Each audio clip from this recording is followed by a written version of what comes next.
அனைத்து வாகன ஓட்டிகளின் கவனத்திற்குங்க.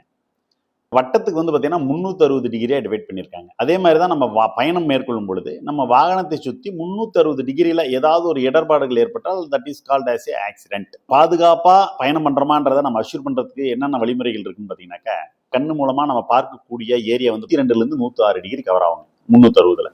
அதாவது மீதி இருக்கக்கூடிய பகுதி நம்ம என்ன பண்ணுறோம்னா சைட் வியூ மிரர் வச்சு நம்ம பார்த்துட்டு இருக்கிறோம். 3 பகுதியாக நம்ம டிவைட் பண்ணணும். ஒரு பகுதி வந்து பார்த்தீங்கன்னாக்கா வாகனத்தை டச் பண்ணியிருக்கணும். அடுத்து ஒரு பகுதி ஷார்ட் டிஸ்டன்ஸ், அதாவது அருகாமையில் இருக்கக்கூடிய பொருட்கள் தெரிகிற மாதிரி. இன்னொரு போர்ஷன் வந்து பார்த்தீங்கன்னாக்கா லாங் டிஸ்டன்ஸ் சொல்லுவாங்க, தூரமாக இருக்கக்கூடிய பொருட்கள் தெரிகிற மாதிரி. இந்த மாதிரி நம்ம மிரர் செட்டிங் பண்ணிட்டு வாகனத்தில் பயணம் மேற்கொள்ளும். ஆனால் பெரும்பாலான வாகன ஓட்டிகள் இன்னைக்கு இந்த மிரர் செட்டிங்கிறதே மறந்துட்டாங்க. பெரும்பாலும் இருசக்கர வாகன ஓட்டிகள்லாம் வந்து பார்த்தீங்கன்னாக்கா யூத்துங்க மிரரை கழட்டி போட்டுறாங்க. அப்படி இல்லைனாக்கா என்ன பண்ணுறாங்க, தன்னுடைய முகத்தை வந்து பார்க்கறதுக்கு தான் கண்ணாடி வச்சிருக்காங்க நினச்சிட்டு ஜாலியாக பார்த்துக்கிட்டே போகிறாங்க. இன்னும் சில பேர் என்ன பண்ணுறாங்க, மிரரை பற்றி அது எதுக்காக வச்சிருக்காங்கன்னு தெரியாமல் வேற எங்கேயா ஒரு பக்கம் திரும்பிட்டு இருக்குது. ரைட் டர்ன் பண்ணுறீங்க அல்லது லெஃப்ட் டர்ன் பண்ணுறீங்கன்னாக்கா ஃபர்ஸ்ட் மிரரில் பார்த்துட்டு நீங்கள் வெஹிக்கிள் எதுவும் வரலன்றதை அஷ்யூர் பண்ணிட்டு தான் நீங்கள் ரைட் டர்னோ அல்லது லெஃப்ட் டர்னோ பண்ணணும்.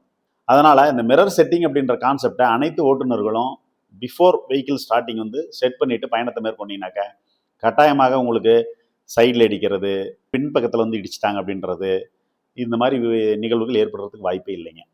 தேங்க்யூ.